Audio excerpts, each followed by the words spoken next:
Shalom, selamat pagi, salam sejahtera bagi kita semua, saudara-saudaraku yang dikasihi di dalam Yesus Kristus.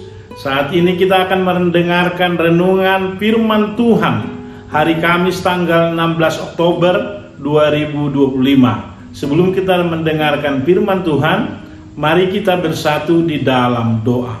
Mari kita berdoa.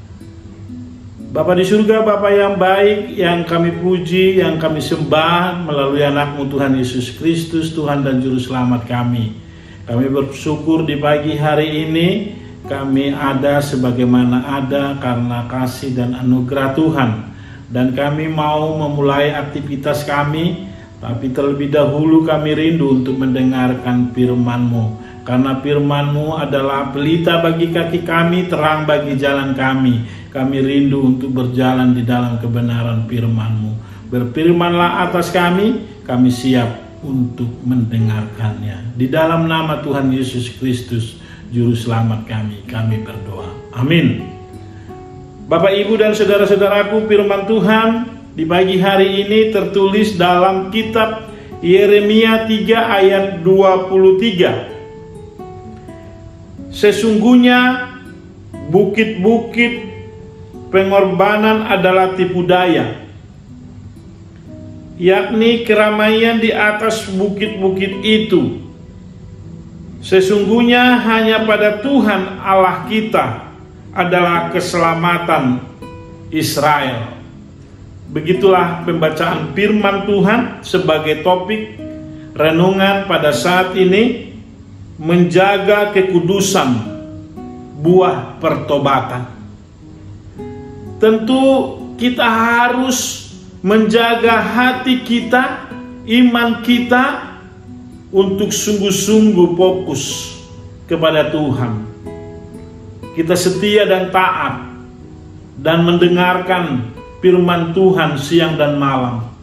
Karena firman Tuhan itulah yang menjadi pelita bagi kaki kita, terang bagi jalan kita, yang menyinari, yang menerangi hati dan pikiran kita, supaya kita berjalan di dalam kehendak Tuhan. Tentu lewat ketaatan dan kesetiaan itu ditentukan tindakan dan perbuatan buah pertobatan. Bapak, Ibu, dan saudara-saudaraku, bagaimana pertobatan adalah tindakan menjadi bukti nyata yang dilakukan, berbalik dari kehidupan dosa yang selama ini kita perbuat, yang sering kita melukakan hati Tuhan. Kita hidup di dalam kebiasaan-kebiasaan lama kita yang ada di dunia ini yang tidak terpuji. Bahkan selalu kita lakukan berulang-ulang. Padahal kita tahu betul bahwa itu tidak menyenangkan hati Tuhan, bahkan melukai hati Tuhan.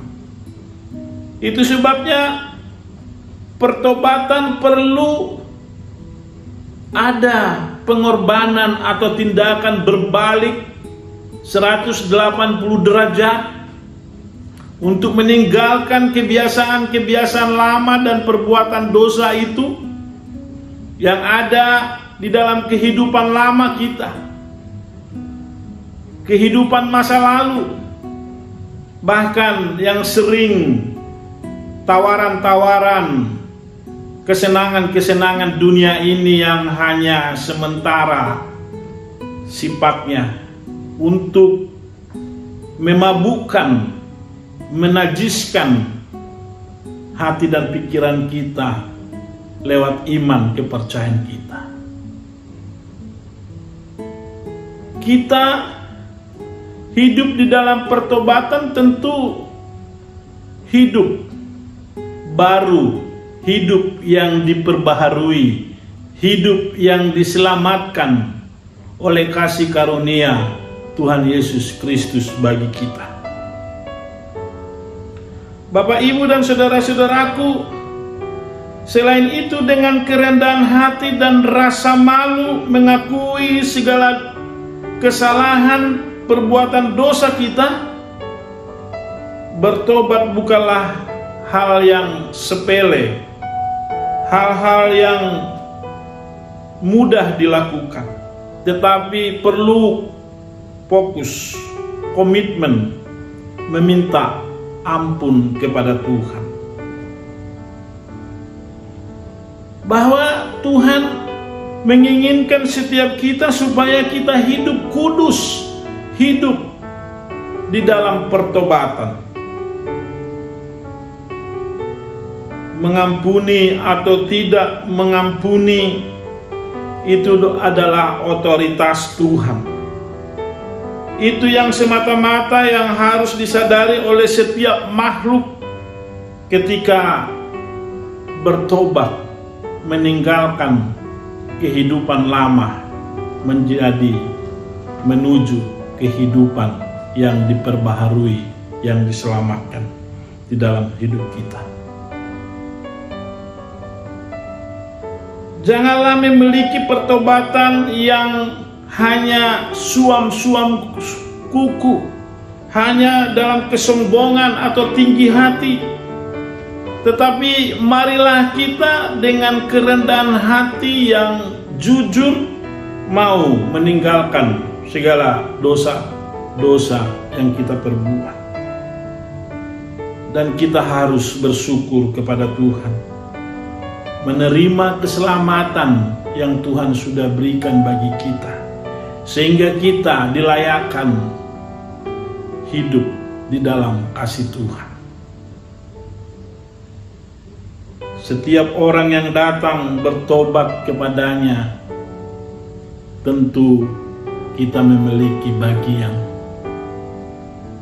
kasih karunia Tuhan itu yang kita alami hari demi hari.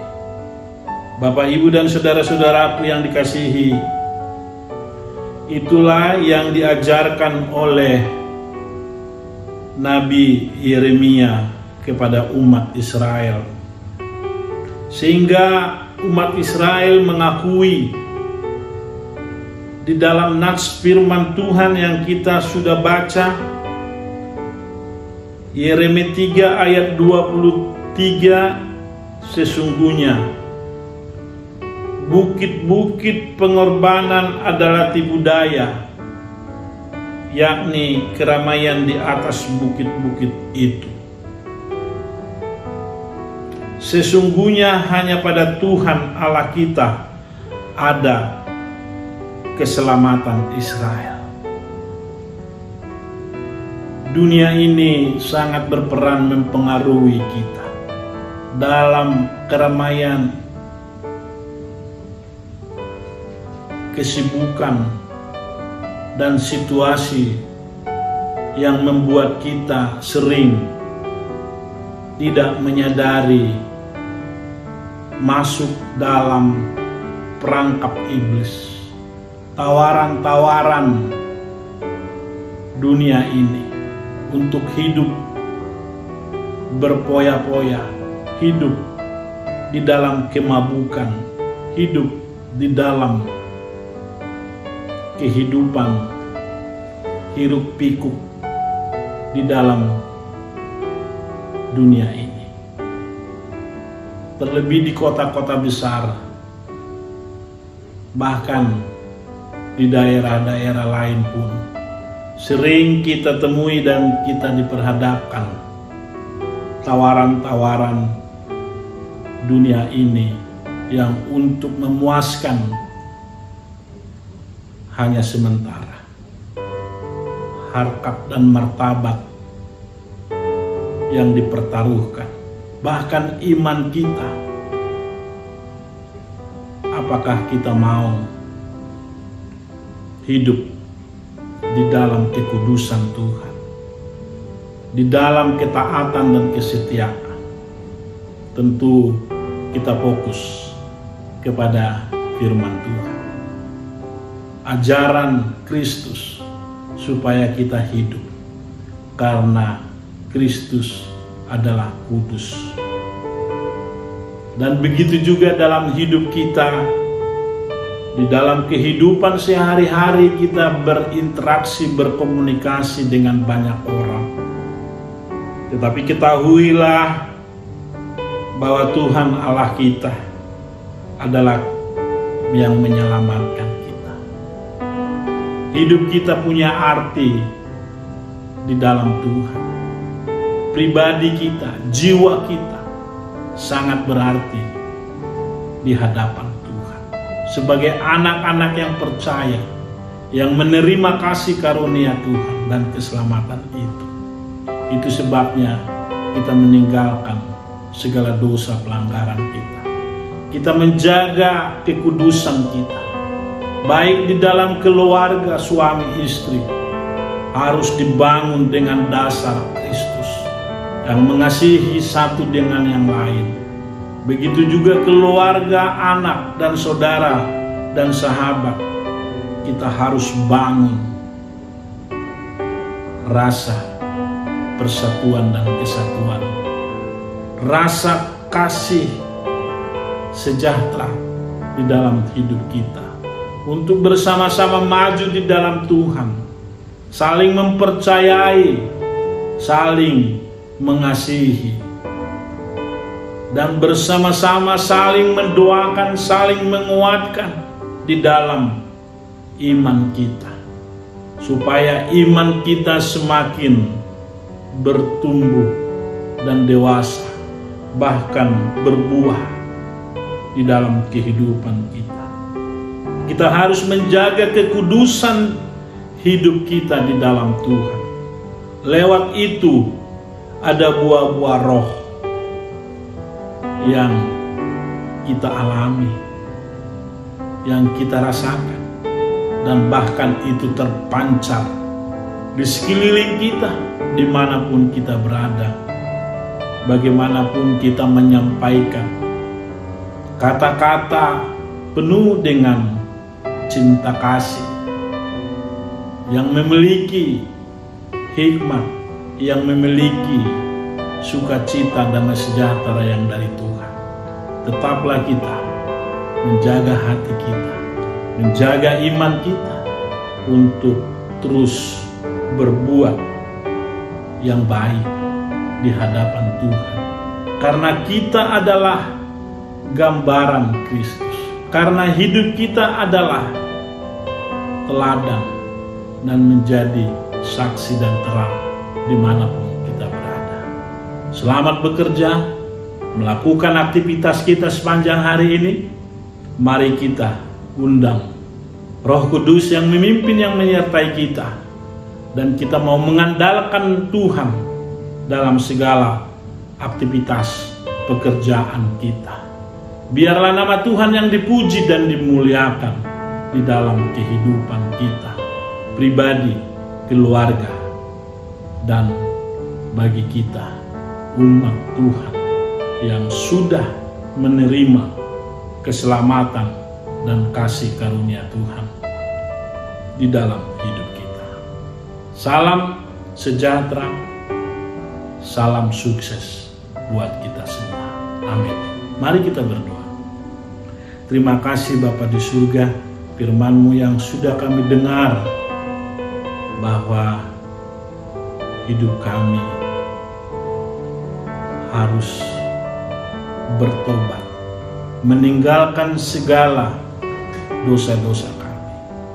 Di dalam kehidupan pertobatan itu, kami isi dengan terang firman Tuhan, ketaatan dan kesetiaan kami, supaya buah pertobatan itu nyata di dalam hidup kami, ketika kami berbicara, ketika kami bertutur kata, ketika kami melayani, ada sinar kemuliaan-Mu turun atas kami, supaya setiap orang yang kami temui, yang kami jumpai, memiliki sukacita damai sejahtera yang dari Tuhan, sehingga kami menjadi terang, menjadi berkat, bahkan menjadi saksi-Mu untuk menyampaikan berita keselamatan itu ke semua orang.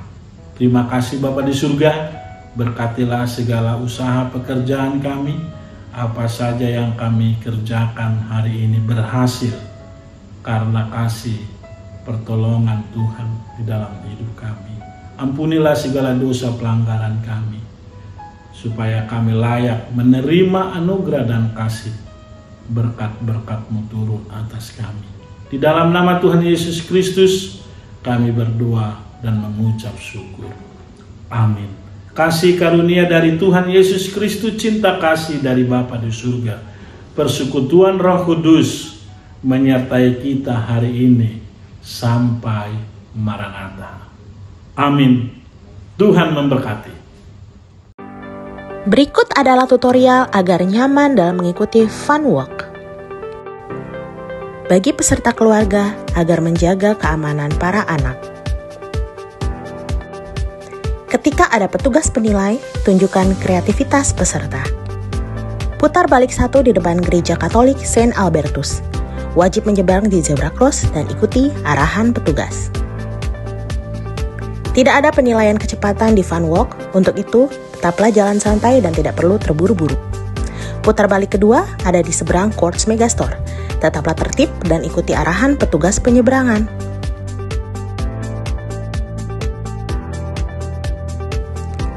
Peserta Fun Walk dilarang berhenti dan beristirahat di tengah jalan karena akan menghalangi pace atau kecepatan dari peserta Fun Run. Tetap jaga kesehatan, persiapkan diri, dan jaga sportivitas. Demi menjaga sportivitas dalam Race Fun Run, panitia menetapkan 3 buah checkpoint. Yang pertama ada di seberang Sekolah Cherry. Peserta tetap berlari dan ketika sudah mendekati Sekolah Cherry, ambil bukti pertama dari checkpoint 1. Lanjut berlari ke checkpoint 2 yang ada di depan Car Wash Rosemary. Kembali ambil bukti telah melewati checkpoint 2 dan terus berlari sampai menemukan checkpoint 3 yang berada di depan Courts Megastore. Ini adalah checkpoint terakhir. Setelah peserta mengumpulkan 3 buah bukti, checkpoint 1, 2, dan 3, peserta berlari ke finish line dan menyerahkan bukti checkpoint kepada panitia. Peserta yang tidak dapat menyerahkan bukti dinyatakan diskualifikasi.